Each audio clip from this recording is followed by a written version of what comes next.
I never told anyone what my mother wrote in the last letter she left me, not until the night I stood in front of the Ashworth family and watched them try to take my clinic, my name, and everything I'd built over a horse I didn't kill. My name is Mara Calloway, and I've been the only large animal vet in Port Islay for 6 years. It's a small coastal town, the kind where the fog rolls in off the water every morning and doesn't fully burn off until noon, where everyone knows whose truck is whose, and where the Ashworth family has owned half the good land since before anyone's grandparents were born. Their stables sit up on the bluff overlooking the harbor. White fences, green pastures, horses worth more than most houses in town. I grew up in the small blue house at the bottom of that same bluff.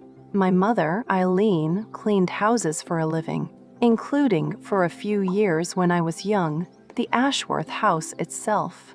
She never talked about it much. When I asked, she'd just say, "That's old business, Mara. Leave it be." And I did, because that's what you do with your mother's silences. You learn to live around them like furniture, something you stop noticing until the day you finally need to move it. She died 2 years ago. Cancer, quick and cruel, the kind that doesn't give you enough time to ask the questions you didn't know you needed to ask. I inherited the blue house, her ring, and a shoebox of letters I hadn't worked up the nerve to read. I want to tell you what happened the week everything came apart. But to understand it, you have to understand Silas Ashworth first.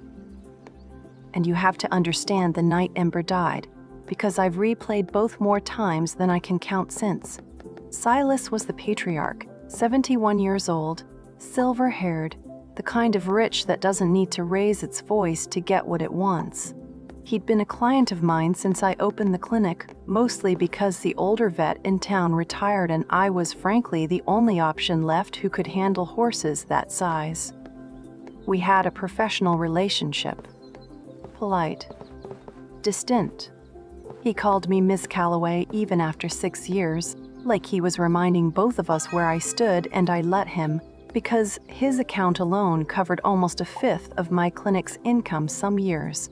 His prize horse was a 7-year-old bay named Ember, no relation to the channel name. Just a coincidence I've always found strange when I tell this story out loud. A horse worth close to $200,000, insured for even more, and the pride of the Ashworth Stables breeding program. I'd examined him a dozen times over the years. Vaccinations, a chipped hoof once, a routine pre-purchase exam for a breeding contract that fell through. He was a good-natured horse, easy in the crosties, the kind who'd lean his head into your shoulder like he was checking on you instead of the other way around. 3 weeks ago, I got the call at 11 at night. It was the new stable hand, a young man named Tucker who'd only been working up there about a month, and his voice on the phone had that particular pitch of someone trying very hard not to panic.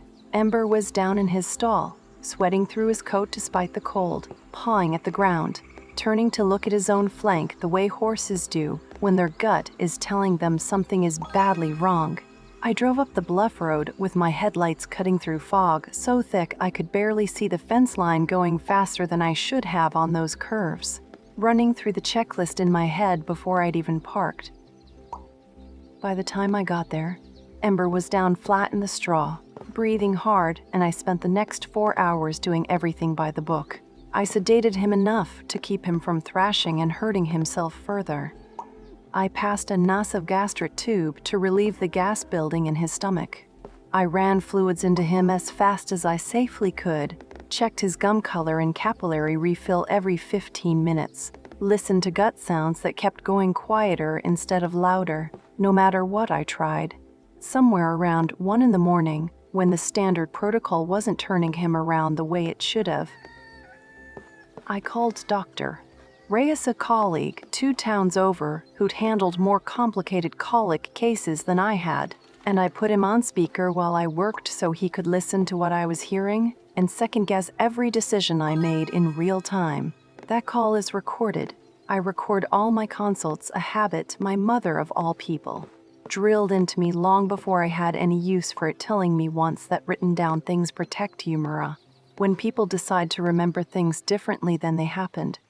Dr. Reyes agreed with everything I'd done. He suggested we escalate to surgical referral if there was no improvement by 3, and I already had the emergency equine surgical center on standby, trailer hitched, ready to load Ember the second he was stable enough to move. He never got stable enough to move. Ember died at just past 4 in the morning with me still kneeling in the straw beside him, my hands still warm from working Tucker crying quietly by the stall door. Silas Ashworth standing at the far end of the barn in his robe, having been woken and come down but never once stepping close enough to touch his own horse. I'd lost animals before. It's part of the job. The part nobody warns you about when you're a kid who just wants to help hurt creatures feel better. You carry it. You don't get used to it, not really. You just get better at carrying it. At driving home afterward with your hand still shaking slightly on the wheel and telling yourself you did everything right, even when everything right still wasn't enough. But 2 days later, I got a letter from a lawyer. The Ashworth family was accusing me of professional negligence, claiming I'd misdiagnosed the colic, delayed proper treatment, and that my failure had caused Ember's death. They were pursuing a formal complaint with the state veterinary board, and privately and formally, Silas had let it be known around town, at the feed store, at the diner, to anyone who'd listen, that the Callaway girl, I was 34 years old, had killed his horse through carelessness and should never be trusted with an animal again. I want you to understand what that does to a person in a town this small. It isn't like a city where a bad review gets buried under 100 others by the following week. In Port Islay, there's one feed store, one diner, one weekly paper with a community bulletin board, and everyone reads all of it.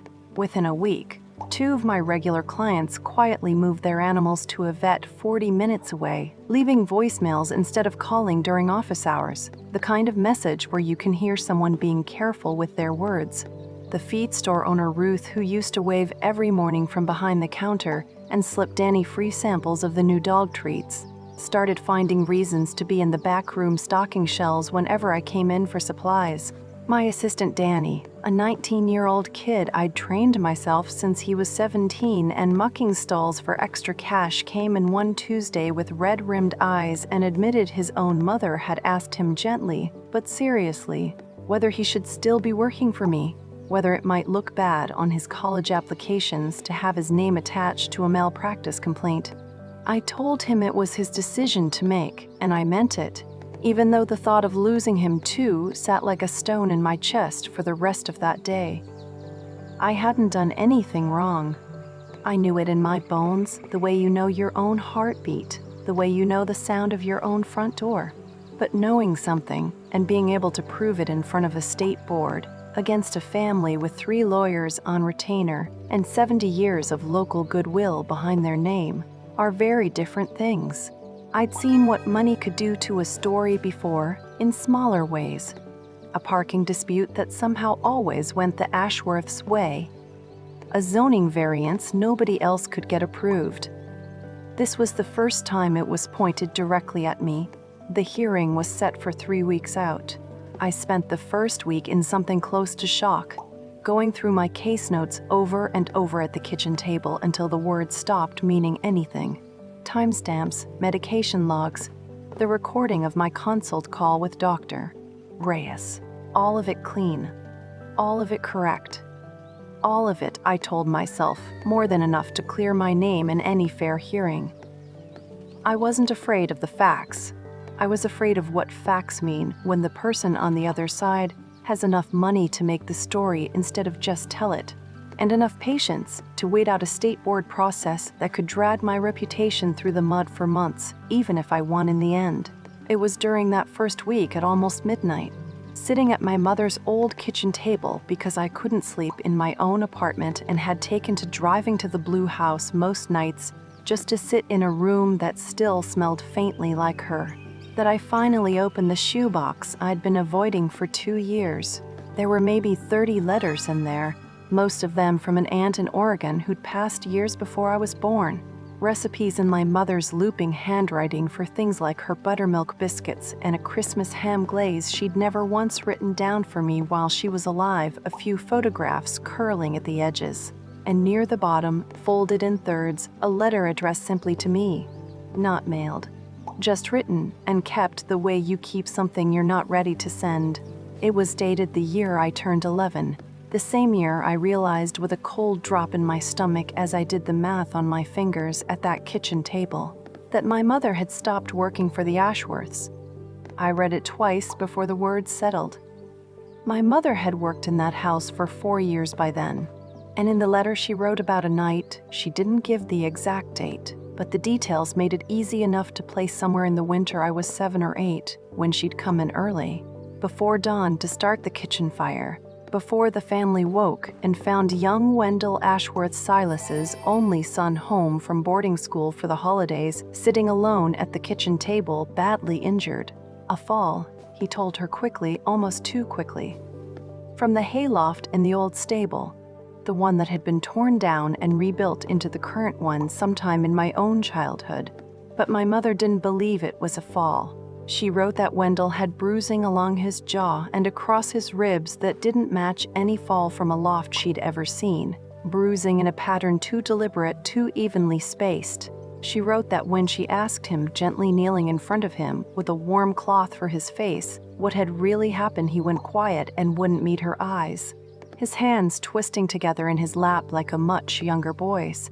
She let it go that morning because he was clearly terrified of something, and pressing further felt cruel. But later that same week, she wrote she'd overheard Silas, young Silas then in his 30s, his voice carrying down the back hallway the way voices do in old houses, telling his wife that the boy needs to learn discipline before he embarrasses this family, in a tone my mother described as chillingly calm. The voice of a man who saw no contradiction at all between loving his son and hurting him. My mother cleaned Wendell up that morning, told no one, and never brought it up again in that house. But she wrote that she started watching Silas differently after that day, noticing small things she'd overlooked before. The way the household staff seemed to flinch just slightly whenever he raised his voice even in ordinary conversation. The way Wendell's mother's smile never quite reached her eyes at the dinner table. And a year later, when a beloved family dog went missing under circumstances the family quietly never discussed and never seemed to search very hard for, my mother found herself being asked strange, pointed questions by Silas about loyalty and knowing when to keep quiet for the good of people you care about. Questions that had nothing on their surface to do with a missing dog and everything to do, she came to understand, with making sure she knew her silence was expected and would be remembered kindly if given, and remembered very differently if not. She wrote, and this is the line that stopped my breath entirely, that I had to set the letter down on the table and press my palms flat against the wood for a moment before I could pick it back up. I left that house because I finally understood that some families don't want a witness. Mara, they want someone who owes them something. I didn't want to owe Silas Ashworth anything, not even my silence. So I walked away from good pay because good pay wasn't worth what it was going to cost me. I hope you never have to learn that lesson the way I did. But if you ever find yourself standing near that family with something you know and they don't want spoken, remember that you don't owe them your silence either. I sat with that letter for a long time, until the candle I'd lit out of habit rather than necessity had burned most of the way down and the fog outside had thickened enough to swallow the streetlight at the corner entirely. I want to be honest with you about something here, because this is where the story could have gone somewhere ugly, somewhere I'm not proud, would have been the easy path. Part of me, a small, tired, humiliated part that had spent a week watching my life's work quietly unravel over something I hadn't done, wanted to march up that bluff the very next morning and use it, hold it over Silas Ashworth's head, tell him I knew exactly what kind of man he really was underneath the tailored jackets and the polite distance, trade his old secret for my new one, and watch him withdraw his complaint out of sheer self-preservation. But that's not why my mother wrote it down. Sitting there at her table, I understood slowly that she wrote it down because some truths need somewhere to live, even if they never get spoken out loud. A place to exist that isn't just the inside of one tired woman's chest. And because some part of her must have known even then that one day I might need to understand why she'd always gone quiet and careful whenever the Ashworth name came up at our dinner table. Why she'd never once let me take a summer job cleaning up at the stables, even when the pay was good and the work was easy. Why she used to watch the evening news coverage of Ashworth family charity galas was an expression I could never quite read as a kid, and now understood finally to have been something closer to grief than envy. I folded the letter carefully and put it in the drawer of the kitchen table, not the shoebox, and I didn't decide anything that night except that I wasn't going to use it as a weapon. I just didn't yet know what else I was going to do instead. 2 days later, I got a knock at the clinic door I didn't expect. Right at closing, after Danny had already gone home for the evening, Wendell Ashworth, 51 now, silver starting at his temples, same as his father's, standing on my porch, in the drizzle, looking like a man who'd aged out of being afraid of somebody a long time ago and was still somehow getting used to that fact. He said his father didn't know he was there and asked, almost formally, if he could come in for a few minutes. I led him into the empty waiting room, both of us standing rather than sitting, the fluorescent light overhead humming the way it always did when the clinic was quiet. He said he'd heard about the accusation. Everyone in town had. Of course, everyone had. And that something about it had been sitting wrong with him for days in a way he couldn't quite name at first. He said he'd found himself lying awake at night turning it over, and it wasn't until the 3rd or 4th night that he remembered vaguely at first. And then, with growing clarity, his father doing something similar once before. Decades ago, to a stable hand who'd seen something Silas didn't want seen, and who had conveniently shortly afterward found himself blamed for an injured horse and run out of town within a season. My father doesn't lose animal, Wendell said, standing in my waiting room with the rain picking up faintly against the window behind him. He loses people who become inconvenient. And then, somehow, there's always a horse to blame it on instead. He told me the truth about Ember, or as much of it as he'd managed to piece together over several careful, deliberately casual conversations of his own up at the stables. The horse hadn't actually been on the feeding schedule I'd been given at my last checkup visit weeks earlier. Tucker, the new stable hand hired only a month before Ember died, who had since abruptly quit without notice and left town for reasons no one seemed able to explain clearly, had been feeding Ember an unauthorized grain and supplement mixture that Silas had personally instructed him to add to the evening feed.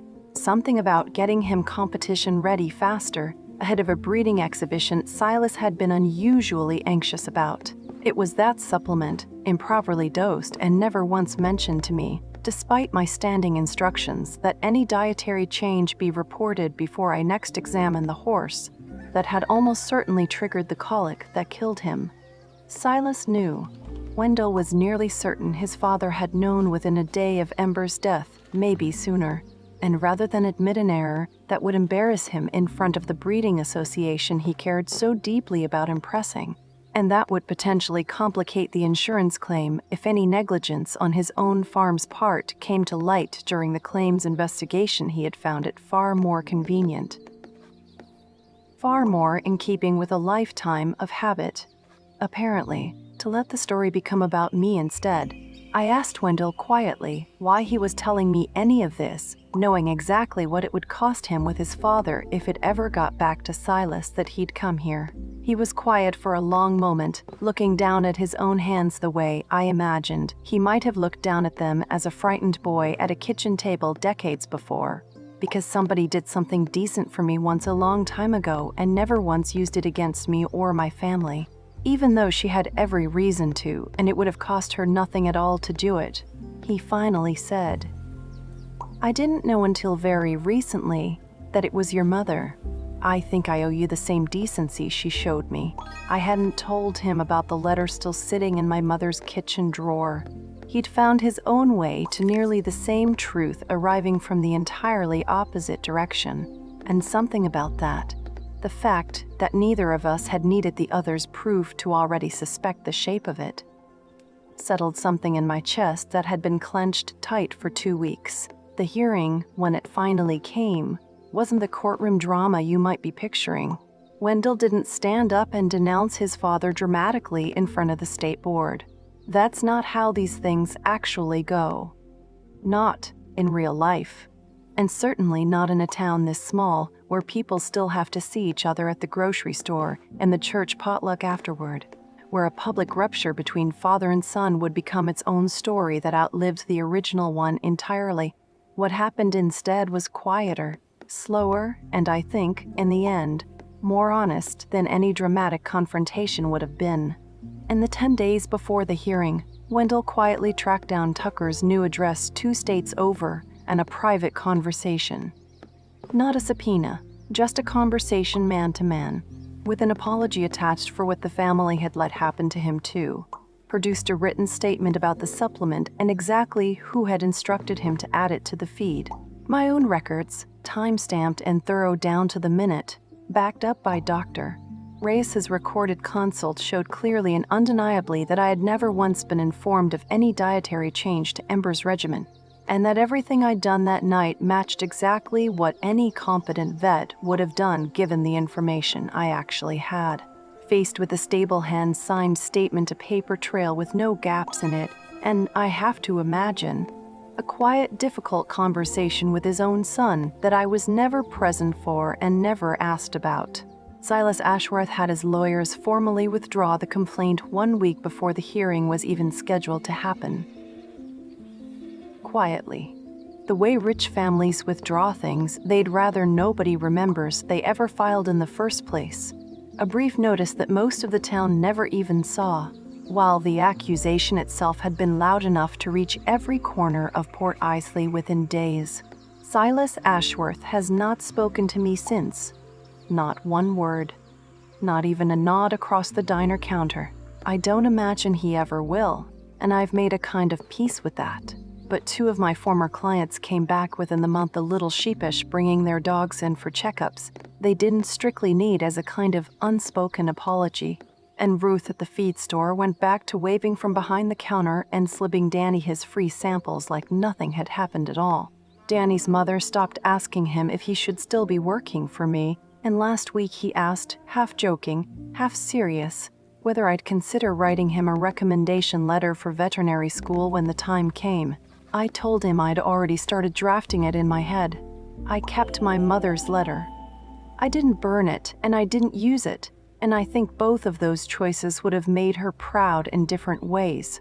What I understand now that I didn't understand as a kid, watching my mother go quiet at the dinner table, is that she spent years protecting a boy she barely knew, from a family she worked for and needed and couldn't afford to cross simply because it was the right thing to do, and nobody was watching to make her do it. And 23 years later, that same boy, grown old enough to finally choose differently than his father, protected her daughter the exact same way. I don't think that's a coincidence. I think that's just what happens when you do a decent thing quietly enough. It waits somewhere, patient, until it's needed again. Sometimes the kindest thing anyone does for you was done years before you were ever in the room to see it. I still work on the Ashworth horses on occasion when Wendell calls.